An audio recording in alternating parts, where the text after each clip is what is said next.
Shalom, selamat pagi jemaat Tuhan. Berjumpa kembali dalam Doa Pagi Online. Katakan kami perlu Kau, Tuhan.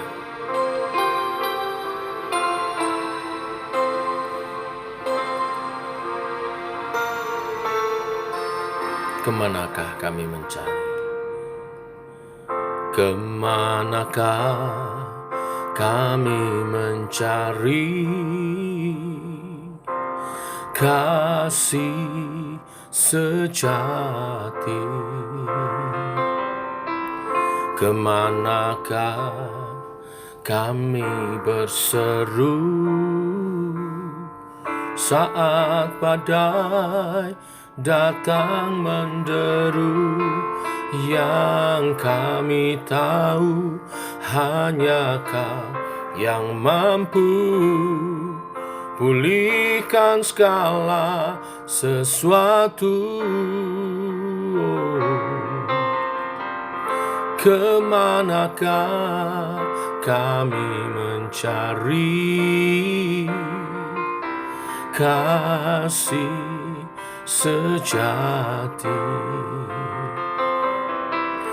Kemanakah kami berseru saat badai datang menderu? Yang kami tahu hanya Kau yang mampu pulihkan segala sesuatu. Kami perlukan keajaiban-Mu, kami butuhkan sentuhan tangan-Mu.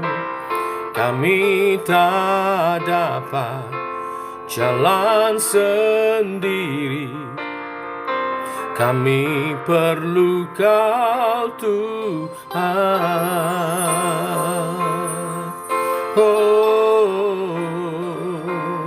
Kami perlu Kau Tuhan. Kemanakah kami mencari kasih sejati?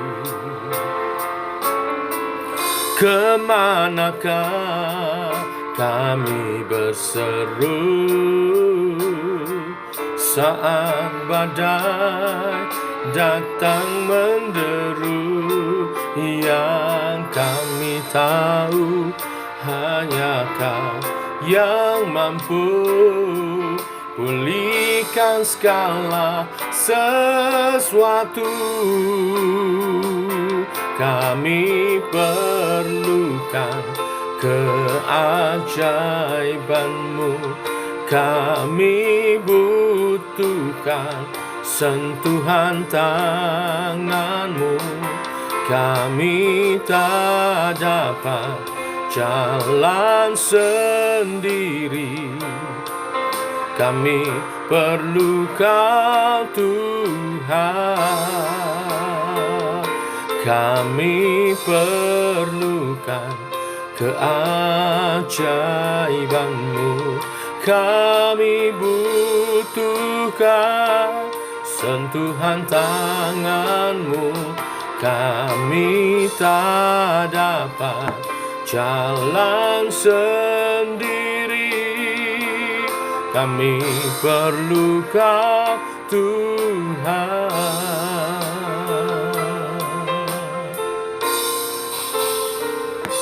Kami perlukan keajaiban-Mu, kami butuhkan sentuhan tangan-Mu. Kami tak dapat jalan sendiri, kami perlu Kau Tuhan. Kami perlu Kau Tuhan, kami perlu Kau, Tuhan.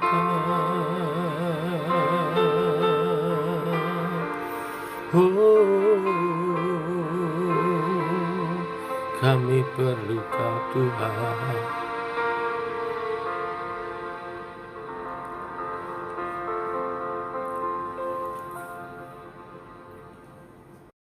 Kami perlu Engkau, Tuhan, memimpin perjalanan hidup, perjalanan iman kami. Urapi para pemimpin kami yang memimpin kami secara imani di dalam Yesus Kristus, supaya mereka menjadi pemimpin-pemimpin yang dengar-dengaran akan firman-Mu, menjadi pemimpin yang takut akan Tuhan, yang hidup memuliakan Tuhan dalam kekudusan, dan menyatakan pengurapan dan otoritas dari Tuhan atas kehidupan kami. Dan mampukan kami sebagai umat Tuhan hidup dalam ketaatan oleh pimpinan Roh Kudus melalui para pemimpin kami. Teguhkan oleh kebenaran firman Tuhan pagi hari ini, dalam nama Tuhan Yesus Kristus. Amin. Bapak Ibu, setelah berbicara mengenai pelayanan, pagi hari ini kita akan menyoroti tentang kepemimpinan. Kita baca satu pasal penuh, Keluaran pasal 32, mulai dari ayat pertama. Demikian firman Tuhan. Ketika bangsa itu melihat bahwa Musa mengundur-undurkan turun dari gunung itu, maka berkumpullah mereka mengerumuni Harun dan berkata kepadanya, "Mari buatlah untuk kami Allah yang akan berjalan di depan kami, sebab Musa ini orang yang telah memimpin kami keluar dari tanah Mesir. Kami tidak tahu apa yang telah terjadi dengan dia." Lalu berkatalah Harun kepada mereka, "Tanggalkanlah anting-anting emas yang ada pada telinga istrimu, anakmu laki-laki dan perempuan, dan bawalah semuanya kepadaku." Lalu seluruh bangsa itu menanggalkan anting-anting emas yang ada pada telinga mereka dan membawanya kepada Harun. Diterimanya itu dari tangan mereka, dibentuknya dengan pahat, dan dibuatnyalah daripadanya anak lembu tuangan. Kemudian berkatalah mereka, "Hai Israel, inilah Allahmu yang telah menuntun engkau keluar dari tanah Mesir." Ketika Harun melihat itu, didirikannya mezbah di depan anak lembu itu. Berserulah Harun, katanya, "Besok hari raya bagi Tuhan." Dan keesokan harinya pagi-pagi mereka mempersembahkan korban bakaran dan korban keselamatan. Sesudah itu duduklah bangsa itu untuk makan dan minum, kemudian bangunlah mereka dan bersukaria. Berfirmanlah Tuhan kepada Musa, "Pergilah, turunlah, sebab bangsamu yang kau pimpin keluar dari tanah Mesir telah rusak lakunya." Segera juga mereka menyimpang dari jalan yang kuperintahkan kepada mereka. Mereka telah membuat anak lembu tuangan, dan kepadanya mereka sujud menyembah dan mempersembahkan korban, sambil berkata, "Hai Israel, inilah Allahmu yang telah menuntun engkau keluar dari tanah Mesir." Lagi firman Tuhan kepada Musa, "Telah kulihat bangsa ini, dan sesungguhnya mereka adalah suatu bangsa yang tegar tengkuk. Oleh sebab itu biarkanlah aku, supaya murkaku bangkit terhadap mereka, dan aku akan membinasakan mereka. Tetapi engkau akan kubuat menjadi bangsa yang besar." Lalu Musa mencoba melunakkan hati Tuhan Allahnya dengan berkata, "Mengapakah Tuhan murkamu bangkit terhadap umatmu yang telah kau bawa keluar dari tanah Mesir dengan kekuatan yang besar dan dengan tangan yang kuat? Mengapakah orang Mesir akan berkata, dia membawa mereka keluar dengan maksud menimpakan malapetaka kepada mereka dan membunuh mereka di gunung dan membinasakannya dari muka bumi? Berbaliklah dari murkamu yang menyala-nyala itu, dan menyesallah karena malapetaka yang hendak kau datangkan kepada umatmu. Ingatlah kepada Abraham, Ishak, dan Israel, hambamu itu, sebab kepada mereka engkau telah bersumpah demi dirimu sendiri, dengan berfirman kepada mereka, Aku akan membuat keturunanmu sebanyak bintang di langit, dan seluruh negeri yang telah kujanjikan ini akan kuberikan kepada keturunanmu, supaya dimilikinya untuk selama-lamanya." Dan menyesallah Tuhan karena malapetaka yang dirancangkannya atas umatnya. Setelah itu berpalinglah Musa, lalu turun dari gunung dengan 2 loh hukum, Allah dalam tangannya. Loloh yang bertulis pada kedua sisinya, bertulis sebelah menyebelah. Kedua loh itu ialah pekerjaan Allah dan tulisan itu ialah tulisan Allah. Ditukik pada loh-loh itu. Ketika Yosua mendengar suara bangsa itu bersorak, berkatalah ia kepada Musa, ada bunyi sorak peperangan kedengaran di perkemahan. Tetapi jawab Musa, bukan bunyi nyanyian kemenangan, bukan bunyi nyanyian kekalahan, bunyi orang bernyanyi berbalas-balasan, itulah yang kudengar. Dan ketika ia dekat ke perkemahan itu dan melihat anak lembu dan melihat orang menari-nari, maka bangkitlah amarah Musa. Dilemparkannya lah kedua loh itu dari tangannya dan dipecahkannya pada kaki gunung itu. Sesudah itu diambilnya lah anak lembu yang dibuat mereka itu, dibakarnya dengan api dan digilingnya sampai halus. Kemudian ditaburkannya ke atas air dan disuruhnya diminum oleh orang Israel. Lalu berkatalah Musa kepada Harun, apakah yang dilakukan bangsa ini kepadamu sehingga engkau mendatangkan dosa yang sebesar itu kepada mereka? Tetapi jawab Harun, janganlah bangkit amarah Tuanku. Engkau sendiri tahu bahwa bangsa ini jahat semata-mata.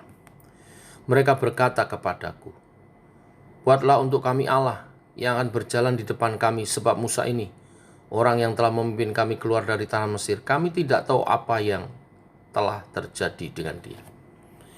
Lalu aku berkata kepada mereka, siapa yang empunya emas haruslah menanggalkannya. Mereka memberikannya kepadaku, dan aku melemparkannya ke dalam api, dan keluarlah anak lembu ini. Ketika Musa melihat bahwa bangsa itu seperti kuda terlepas dari kandang, sebab Harun telah melepaskannya, sampai menjadi buah cemooh bagi lawan mereka, maka berdirilah Musa di pintu gerbang perkemahan itu, serta berkata, siapa yang memihak kepada Tuhan, datanglah kepadaku. Lalu berkumpullah kepadanya seluruh Bani Lewi. Berkatalah ia kepada mereka, beginilah firman Tuhan, Allah Israel. Baiklah, kami masing-masing mengikatkan pedangnya pada pinggangnya dan berjalan kian kemari melalui perkemahan itu, dari pintu gerbang ke pintu gerbang. Dan biarlah masing-masing membunuh saudaranya dan temannya dan tetangganya. Bani Lewi melakukan seperti yang dikatakan Musa, dan pada hari itu tewaslah kira-kira 3.000 orang dari bangsa itu. Kemudian berkatalah Musa, baktikanlah dirimu mulai hari ini kepada Tuhan, masing-masing dengan membayarkan jiwa anaknya, laki-laki dan saudaranya, yakni supaya kamu diberi berkat pada hari ini. Keesokan harinya berkatalah Musa kepada bangsa itu, kamu ini telah berbuat dosa besar, tetapi sekarang aku akan naik menghadap Tuhan. Mungkin aku akan dapat mengadakan pendamaian karena dosamu itu. Lalu kembalilah Musa menghadap Tuhan dan berkata, bangsa ini telah berbuat dosa besar, sebab mereka telah membuat alat emas bagi mereka. Tetapi sekarang kiranya engkau mengampuni dosa mereka itu, dan jika tidak, hapuskanlah kiranya namaku dari dalam kitab yang telah kau tulis. Tetapi Tuhan berfirman kepada Musa, siapa yang berdosa kepadaku, nama orang itulah yang akan kuhapuskan dari dalam kitabku. Tetapi pergilah sekarang, tuntunlah bangsa itu ke tempat yang telah kusebutkan kepadamu. Akan berjalan malaikatku di depanmu. Tetapi pada hari pembalasanku itu, aku akan membalaskan dosa mereka kepada mereka. Demikianlah Tuhan menulahi bangsa itu, karena mereka telah menyuruh membuat anak lembu buatan Harun itu. Amin. Pagi ini kita belajar tentang kepemimpinan. Yang pertama kita menyoroti kepemimpinan Harun. Kepemimpinan Harun, kepemimpinan yang ingin menyenangkan para pengikutnya saja. Tidak berani menolak permintaan mereka, sekalipun bertentangan dengan kebenaran. Kepemimpinan yang demikian memilih tetap populer dan mendapat pengakuan banyak orang, sekalipun menyimpang dari jalur. Kepemimpinan yang demikian adalah kepemimpinan yang hanya cari aman dan kenyamanan diri sendiri. Saat Musa naik ke Gunung Sinai untuk bersekutu dengan Tuhan selama 40 hari, waktu yang memang dibutuhkan oleh seorang pemimpin untuk bersekutu secara pribadi intim dengan Allah. Tetapi umat malah bersungut-sungut dan berpikir negatif, tidak tahu apa yang terjadi tentang Musa, lalu mendesak Harun untuk membuat Allah bagi mereka, sebuah patung untuk disembah yang akan memimpin mereka menuju Kanaan. Ini adalah permintaan yang konyol, tetapi anehnya Harun menyetujuinya dan membuatkan patung anak lembu tuangan. Ia meminta anting-anting emas seluruh bangsa itu membentuk menjadi patung lembu. Seluruh umat itu pun jatuh dalam penyembahan berhala yang harus mereka bayar mahal dengan hilangnya 3.000 nyawa. Pemimpin yang hanya mencari aman dan mencari kenyamanan diri sendiri akan sangat membahayakan umat Tuhan. Lalu kita melihat kepemimpinan Musa. Musa adalah pemimpin yang dengar-dengaran akan Tuhan. Mengambil waktu sedemikian lama untuk mendapat firman Tuhan, 10 perintah Allah. Sayang tidak dipahami oleh umatnya. Selain itu, Musa adalah pemimpin yang hatinya adalah jiwa-jiwa. Saat Tuhan berencana membinasakan umat Tuhan dan akan menjadikan keturunan Musa menjadi bangsa yang besar, Musa tidak tertarik. Musa malahan berusaha untuk melunakkan hati Allah agar membatalkan niatnya itu. Hingga akhirnya Allah pun urung menjatuhkan malapetaka yang dirancangkan atas umatnya. Musa adalah sosok pemimpin yang tidak mementingkan diri sendiri, tetapi mementingkan keselamatan umat. Pemimpin yang dengar-dengaran akan Tuhan, yang selalu ingin mencari kehendak Tuhan dan bersekutu dengan Tuhan. Sebagai umat Tuhan, kita mesti memahami mana pemimpin yang baik dan kita harus mendukungnya. Menjadi umat yang taat dan setia, percaya dan mendukung pemimpin yang baik yang Tuhan berikan. Melalui kebenaran firman pagi hari ini, mari para pemimpin belajar menjadi pemimpin yang baik seperti Musa. Dan umat Tuhan belajar lebih tenang, mempercayakan diri kepada Tuhan melalui pemimpin yang Tuhan telah tunjuk. Jangan mendesak-desak. Beri kesempatan pemimpinmu berdoa. Sabar menunggu arahannya, supaya Tuhan dapat bekerja di antara umatnya dengan kuasanya, dengan kasihnya, dengan tuntunan firman-Nya. Dan akhirnya kita semua umat Tuhan dapat sampai di tanah perjanjian, yaitu hidup yang maksimal di dalam Yesus Kristus, Tuhan kita. Tuhan memberkati. Mari kita berdoa. Bapa, kami bersyukur oleh kasih dan anugerah-Mu pagi hari ini. Kami bangun dalam keadaan sehat. Ini anugerah-Mu. Bila ada yang lemah tubuh hari ini, rahmat-Mu Kau nyatakan. Kesembuhan terjadi oleh jamahan bilur-bilur darah Tuhan Yesus. Terima kasih buat lawatan-Mu semalam. Impartasi pengurapan untuk umat-Mu berjalan dalam pewahyuan yang daripada Tuhan, dalam kepemimpinan yang diurapi oleh Tuhan. Biarlah pagi hari ini memperlengkapi impartasi pengurapan semalam, hamba-Mu dan para pemimpin pengurus gereja menjadi pemimpin-pemimpin yang baik, sebagaimana Musa yang dengar-dengaran akan firman-Mu, memelihara persekutuan hubungan khusus dengan Tuhan, dan hatinya jiwa-jiwa, hatinya ada keselamatan umat, dan dengan rendah hati dan sabar memimpin umat Tuhan menuju tanah perjanjian, hidup yang maksimal di dalam Kristus. Sehingga jadi seturut kehendak-Mu di bumi seperti di surga melalui kami umat